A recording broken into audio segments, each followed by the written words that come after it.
Now the X1 Xperia from Sony Ericsson has been a smartphone that seems like an old friend already, so long has it been in tech consciousness, but really it's the first time we've managed to get one into the staff offices prior to it coming out next month.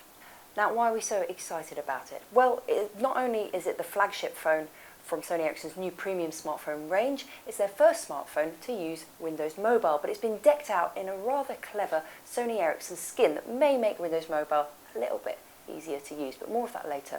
Physicality wise, the first thing your eye is drawn to is this absolutely beautiful 800x480 res screen. You're going to get some beautiful images on this, and it really is a joy to behold. Now in the hand, feels chunky but not too big, very, very classy, metal throughout. It's also got this slide out QWERTY keyboard, slides out in a kind of arc banana shape angle. Reminds me slightly of the Motorola Z8, but thankfully that's the only similarity between this phone and that terrible piece of kit. Now the keyboard itself is much easier to use than other smartphone keyboards I've used, and the lack of direction keys shouldn't perturb you too much because you've also got this great optical joystick here as well as a standard D-pad, and of course you can get around through touch as well, so lots of different ways to get around your phone.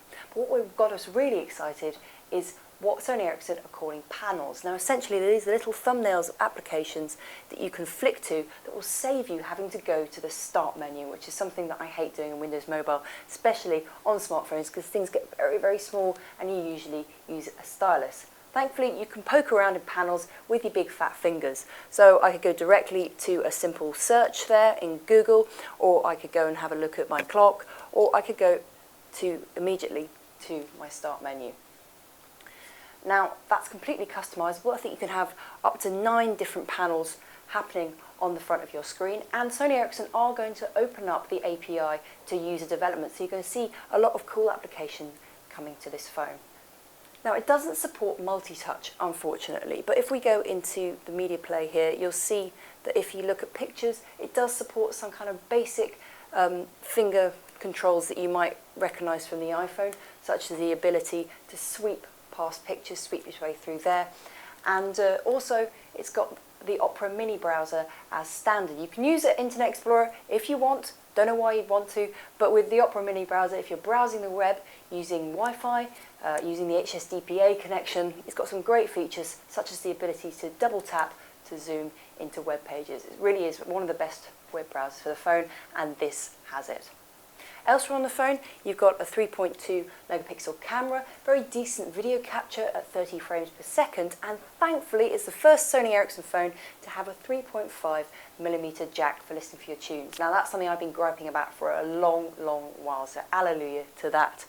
Now my final favourite little function is very much like the iPhone, is you can follow conversations in your text messages, so you can keep track of where the conversation's been going. So all in all, I think that's about it for the X1 Xperia. Expect to see a lot more of this little phone as the applications come in from open source developers. But meanwhile, you can get it next month. It's the X1 Xperia smartphone, and I think it's pretty special, even for Windows Mobile.